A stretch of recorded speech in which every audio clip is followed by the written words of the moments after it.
বগৰীৰ আচাৰ কাৰ কাৰ প্ৰিয় বাৰু আহক বনাওঁ আজি বগৰীৰ মিঠা আচাৰ। এয়া বগৰীখিনিতো মই ধুনীয়াকৈ ৰ'দত দি লৈছিলোঁ, তাৰপিছত ফালি লৈছোঁ যাতে শুকোৱাৰ পিছত ফালি লৈছোঁ মছলাবোৰ ভিতৰলৈ সোমাই যায়। আৰু এইখিনি ইনগ্ৰিডিয়েণ্টছ লাগিব মোক, এয়া দেখুৱালৈয়ে গোটা মছলাখিনি ধুই লৈ শুকুৱাই লৈছোঁ আৰু এনেদৰে এতিয়া অলপমান গৰম কৰি ল'ম। আৰু এইবোৰ দেখিছেনে এনেদৰে মই শুকুৱাইছিলোঁ, এয়া ফালি দিছোঁ যাতে ইয়াৰ বিজলুৱা ভাৱটো নাইকিয়া হয়, লগতে অলপ শুকাই যায়। আৰু এয়া তাৰপিছত কেৰাহীখন পাতি দিছোঁ আৰু তাতে কেৰাহীত দিম গুড়খিনি গলাই ল'ম, মানে গলাই ল'লে সুবিধা হয়। আৰু গুড়টো আপুনি যিমান মিঠা বিচাৰে সিমান পৰিমাণত লৈ ল'ব। আৰু গুড় থোৱা চৰিয়াটোতে অলপমান পানী দি এনেদৰে ইয়াত ঢালি দিছোঁ অলপমান, আৰু এইখিনি পগাই ল'ম। পাকটো উঠিবলৈ ৰাখি দিলোঁ আৰু লৰাই পগাই ল'লোঁ। আনফালে এখন কেৰাহীত মই ধুনীয়াকৈ মছলাবোৰ ভাজি ল'ম।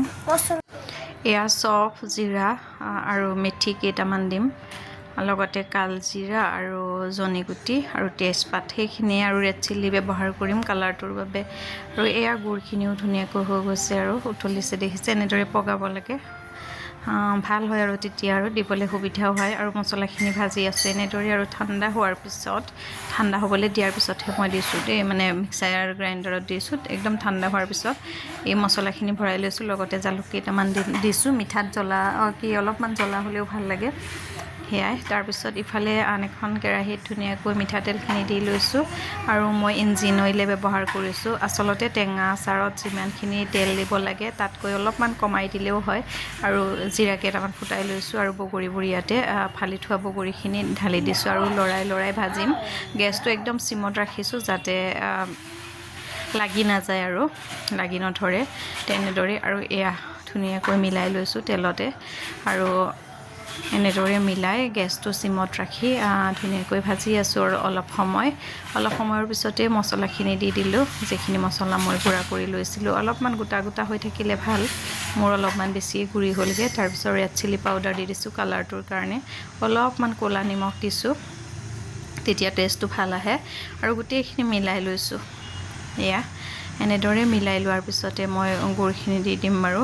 মছলাখিনি আগে দিছোঁ, তাৰপিছতে গুড়খিনি দিম, যিহেতু গলাই থোৱাই আছে গুড়খিনি। এয়া দেখিছে ধুনীয়াকৈ দি দিলোঁ, আৰু গোটেইখিনি মিলাই ল'ম।